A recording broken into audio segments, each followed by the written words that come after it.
Hello friends, मेरा नाम है advocate Amit Pandey, high court. और बहुत सारे दोस्तों की इतनी सारी क्वायरी जा रही थी कि मेंस की प्रिपरेशन के लिए कुछ आइडिया दीजिए, आरजीएस मेंस के लिए, राजस्थान जुडिशरी के लिए क्या होगा करना है, वर्ड्स लिमिट्स कैसे होंगे, क्वेश्चंस का आंसर के लिए अप्रोच कैसे करनी है। ऐसे बहुत सारे क्वेश्चंस थे मेरे दोस्तों के, क्वायरीज थी। तो मैंने सोचा कि चलो एक ब्रीफ वीडियो बना देते हैं, हाँ, कि आपको एक आइडिया हो जाए। अब देखिए एक चीज़ समझिए, एक क्वेश्चन था, आया हुआ था कि what do you mean by local jurisdiction. अब ये एक क्वेश्चन है, 3 नंबर का क्वेश्चन है। अब इस 3 नंबर के क्वेश्चन में सिर्फ आपसे इतना पूछा गया कि what do you mean by local jurisdiction.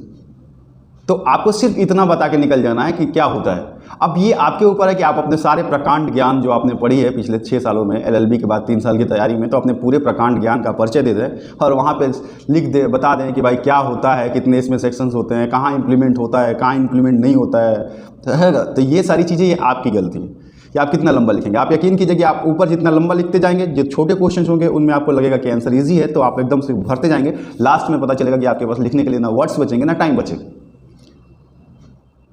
तो लोकल जुरिस्डिक्शन क्या है, वो सिर्फ आपको उतना ही लिखना है कि क्या है, ना कि कहाँ इंप्लीमेंट होता है, कैसे इंप्लीमेंट होता है, कहाँ इंप्लीमेंट नहीं होता है, कितने सेक्शंस कवर करता है, इसकी ज़रूरत नहीं है।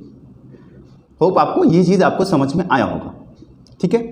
इसके आगे हम चर्चा करेंगे सिलेबस पे और पेपर्स पे। 300 नंबर के पेपर आते हैं, आपको पता ही है। तो ये सारी चीज़ें पर आपसे एक बात कहना चाहता हूँ दोस्तों, देखिए हम सारे जो यूट्यूबर्स हैं ना, हम सब मतलब आप सबकी हेल्प करते हैं, ठीक है, अच्छे कंटेंट्स लाते हैं, कोशिश करते हैं कि आपको एक आइडिया हो। लेकिन हमारे जैसे ना जाने कितने अच्छे अच्छे कंटेंट वाले यूट्यूबर्स जो हैं, आप उन्हें सपोर्ट नहीं करते, आप उनकी वीडियोस देखते हैं, सब्सक्राइब नहीं करते। इससे एक गलत मैसेज जाता है, डिमोटिवेट होते हैं हम।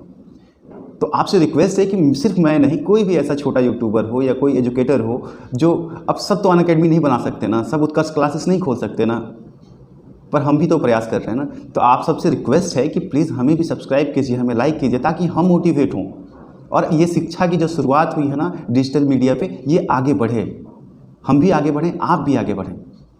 ज़रूरी नहीं है कि सिर्फ रोमन सैनी ही एजुकेटेड है, खान सर ही एजुकेटर हो, हम भी बन सकते हैं, हम भी पढ़ा सकते हैं, हम भी पढ़ा रहे हैं, सब कर रहे हैं। तो हम सब छोटे यूट्यूबर्स का भी सपोर्ट करना, ये आपकी जिम्मेदारी है। It's your responsibility, it's your social responsibility to help us, कि हम भी थोड़ा सा अच्छे कंटेंट्स आएँ मार्केट में, अच्छे लोग अच्छी चीज़ें देखें, आप देखेंगे, आपके बच्चे देखेंगे, ऐसे एक अच्छा माहौल रहेगा। नहीं तो फिर बाकी आपकी मर्जी है। मेरा कहना काम था, आपसे एक रिक्वेस्ट था, हो सके तो आप सब्सक्राइब कीजिए, सपोर्ट कीजिए, बाकी आपकी मर्जी।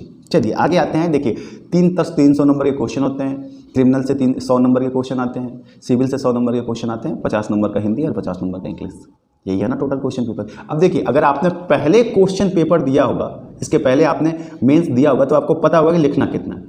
क्योंकि 2013 के बाद से जो पेपर आता है ना, तो पेपर में क्वेश्चन लिख के आता है, बीच में एक स्पेस दिया जाता है और फिर अगला क्वेश्चन होता है। जितना स्पेस आपके पास है, आपको सिर्फ उतने में ही लिखना है। अब उसमें आप अपनी बुद्धिमानता का परिचय दे करके छोटी छोटी बिंदी लिख के पूरा भर दीजिएगा, 100 वर्ड्स से 300 वर्ड्स कर दीजिएगा, तो ये होता है। दूसरा कि आप सिर्फ टू द पॉइंट लिखें, बड़े बड़े वर्ड्स लिखें, खूबसूरत वर्ड्स लिखें, जो इंपॉर्टेंट वर्ड्स हैं उनको अंडरलाइन कर लें, तो ये देखने में भी अच्छा लगता है, पढ़ने में भी अच्छा लगता है, और टू द पॉइंट आंसर जो होता है ना, उसमें नंबर्स ज़्यादा आते हैं, ना कि एक कहानी लिखने में, ठीक है। और एक और ज़रूरी चीज़ ये है कि आप जो है ना जजमेंट लिखना शुरू कीजिए।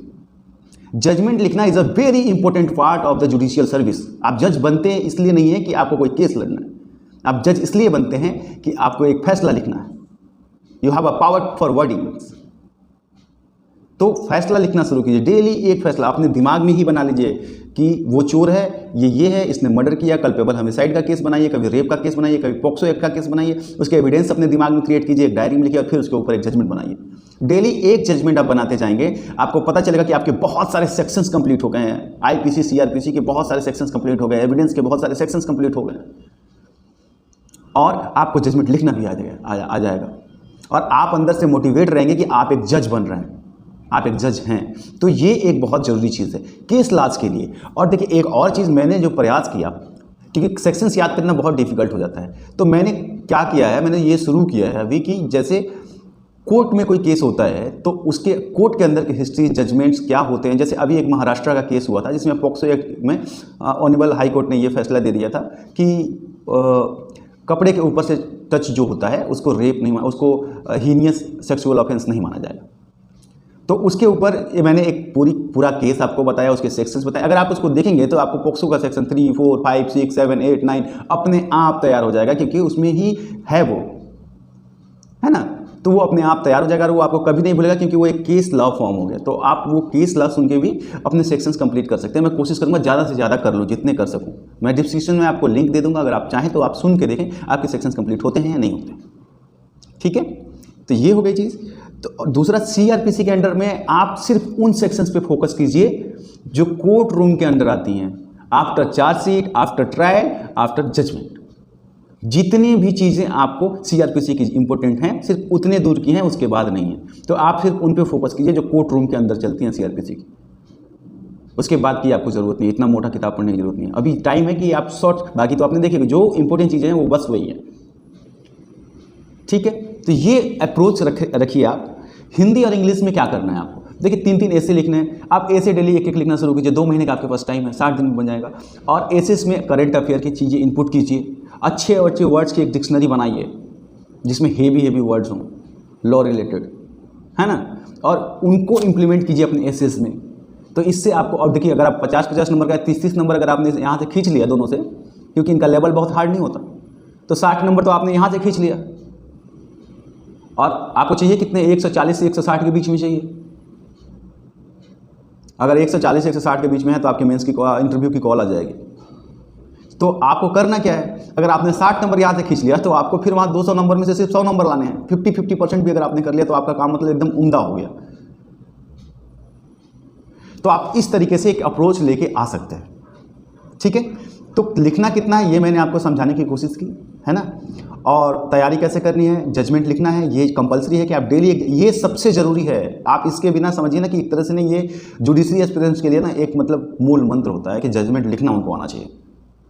ये चीज़ आपको इंटरव्यू में भी जाके पूछी जाएगी कि एक जजमेंट लिख दीजिए, एक जजमेंट बताइए आप क्या लिखेंगे जजमेंट। तो ये आज से शुरू कीजिए ताकि आप इंटरव्यू में भी अच्छे नंबर ला सकें। और अगर आपकी कोई भी और इंक्वायरी होगी, कोई भी क्वायरी होगी, कोई भी समस्या है, तो हम पूरी कोशिश करेंगे कि उसका भी समाधान करें। आपको करना क्या है, हमारे कमेंट सेक्शन में लिखिए। हम जितना हो सकेगा, जितना प्रयास कर सकते हैं हम प्रयास करेंगे, आपके डाउट्स क्लियर करेंगे। उससे भी नहीं होगा तो हम आपको टेलीग्राम पे ज्वाइन करवाएंगे, अपने ग्रुप में ज्वाइन कराएंगे, वहाँ से आपकी हेल्प करेंगे। ठीक है, पर आप रिलैक्स रहिए और कूल माइंड के साथ आप प्रिपरेशन कीजिए। आप कोई गधे नहीं है ना, आप प्रीलिम्स क्वालिफाई करके जा रहे हैं तो पहले खुद पे भरोसा भी रखिए, क्योंकि आपने प्रीलिम्स क्वालिफाई किया है, एक भीड़ से निकल करके आप शॉर्टलिस्टेड हुए हैं, तो आप में कुछ तो क्वालिटी है ना दोस्त। तो अपनी इस क्वालिटी को समझिए, अपने आप पे भरोसा कीजिए और रिलैक्स होकर के तैयारी में जुट जाइए। ठीक है, all the best to all of you. नमस्कार।